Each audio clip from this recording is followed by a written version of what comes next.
Around 9 miles outside Belfast is a small town called Mays, and here lies the old RAF base Long Kesh. After the Second World War it became disused, but it was soon repurposed as a low security prison. The old Nissen huts, which formed part of the old army barracks, were used to house petty criminals, mostly there for ration fraud and other petty crimes.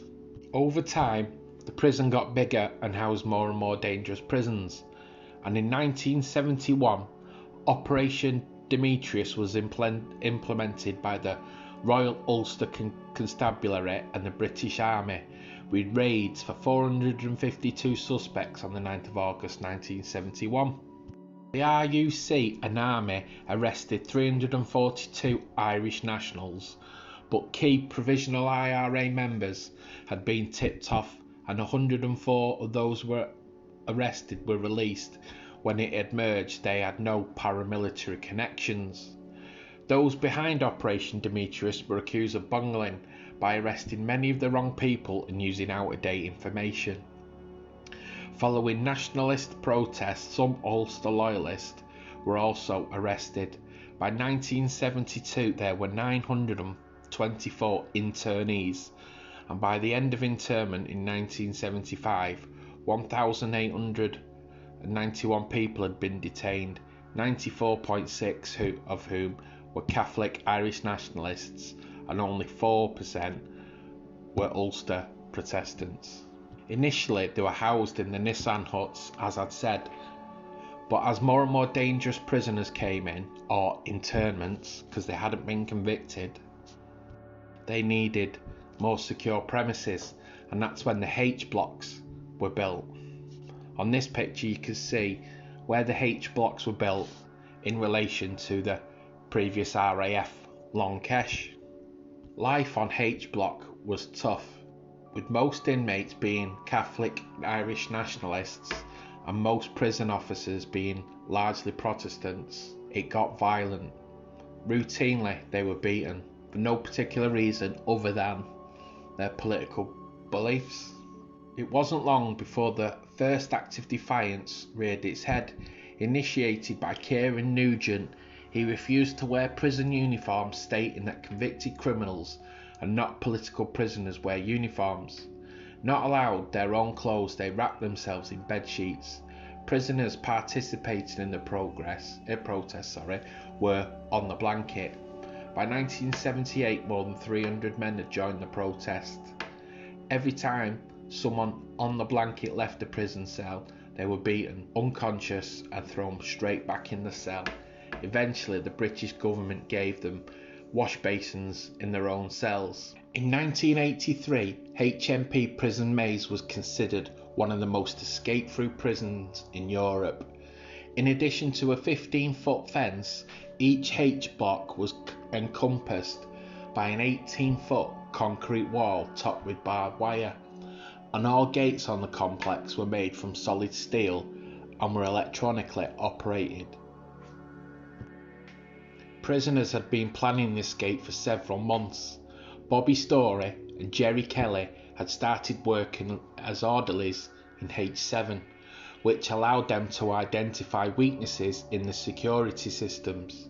At this point, 6 handguns had been smuggled into the prison. Shortly after 2:30 on the 25th of September, prisoners seized control of H7 by simultaneously taking prison officers hostage at gunpoint in order to prevent them from triggering an alarm.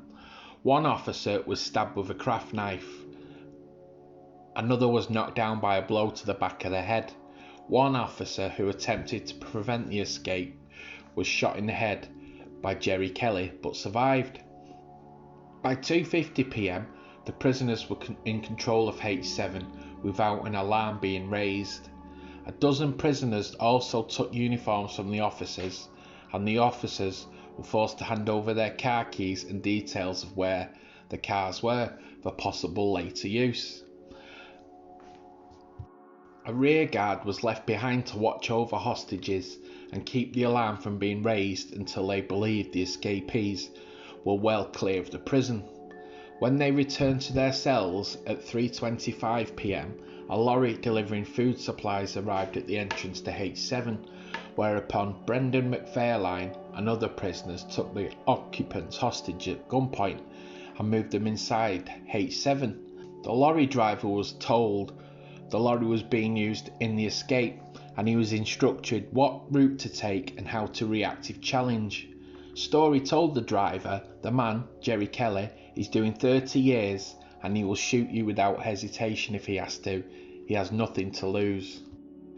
At 3:50 p.m, the prisoners left H7 and the driver and the prison orderlies were taken back to the lorry and the driver's foot tied to the clutch. 37 prisoners climbed into the back while Jerry Kelly lay on the floor in the cab with a gun pointing at the driver, who was also told the cab had been booby-trapped with a hand grenade. At nearly 4 p.m, the lorry drove towards the main gate of the prison. This is where prisoners intended to take over the gatehouse. 10 prisoners dressed in guards' uniforms, armed with guns and chisels, dismounted from the lorry and entered the gatehouse, where they took the officers hostage. At 4:05 p.m, the officers began to resist, and an officer pressed an alarm button.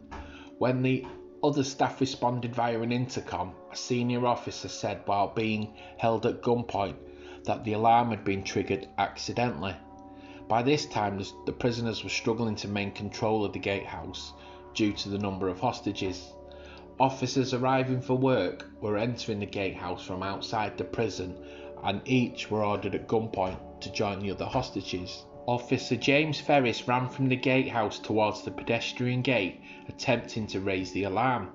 Pursued by Dermot Fennicker, Ferris had already been stabbed 3 times in the chest, and before he could raise the alarm, he collapsed. Now, with complete control of the prison, all they had to do was get to a rendezvous point where they'd be met by armed comrades and paramilitaries to help with the escape. But as they went for the gate, they realised 2 prison officers had seen what was going on and blocked the exit with the car, forcing the prisoners to abandon the lorry and make their way to the outer fence, which was 25 yards away. Because they had to abandon the lorry and had to go on foot, it meant that they missed their rendezvous point with the paramilitaries. The paramilitaries had left the scene already, thinking it had failed or been called off because the prisoners just hadn't turned up. So they all had to flee in different directions. 4 prison officers were attacked, one by 4 prisoners alone just trying to hijack his car. But because they're a bunch of dingbats, they crashed into another car near the gate and abandoned it. 2 escaped through the gate, one was captured exiting the car and another was captured being chased by a soldier. At 4:18, not even 2 hours after the initial escape, 35 or so prisoners had breached the prison perimeter. The escape was the largest in British history and the biggest in Europe since World War II. Outside the prison, the IRA had planned a logistics support operation involving over 100 armed members, but due to the people missing the rendezvous point by only 5 minutes, the prisoners found no transport waiting for them and they were forced to flee across fields or hijack vehicles.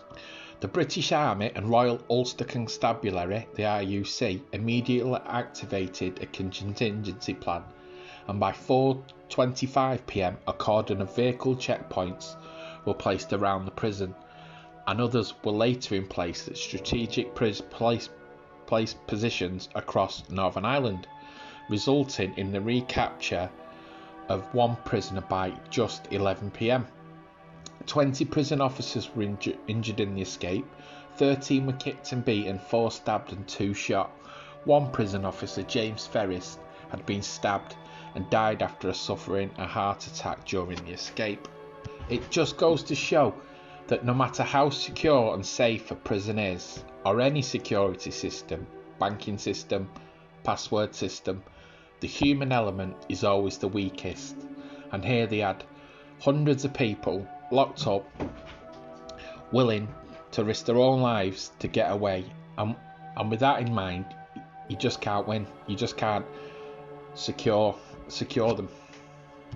The stricter conditions got, the more defiant they were, and the more they were willing to fight back. The whole prison was built not to house these prisoners, but to break them. If they wanted to secure them and keep them safe and keep them secure, they would put them in prisons all over the country and split them up. But they decided to put them all in one place with Protestant security guards, which to them were the enemy. And they even called the prison Her Majesty's Prison Maze, which is another way of pecking their heads into it. Should have given it a more general name. There was nothing wrong with Longkesh Prison, but from the ground up I believe this was designed to just absolutely break these people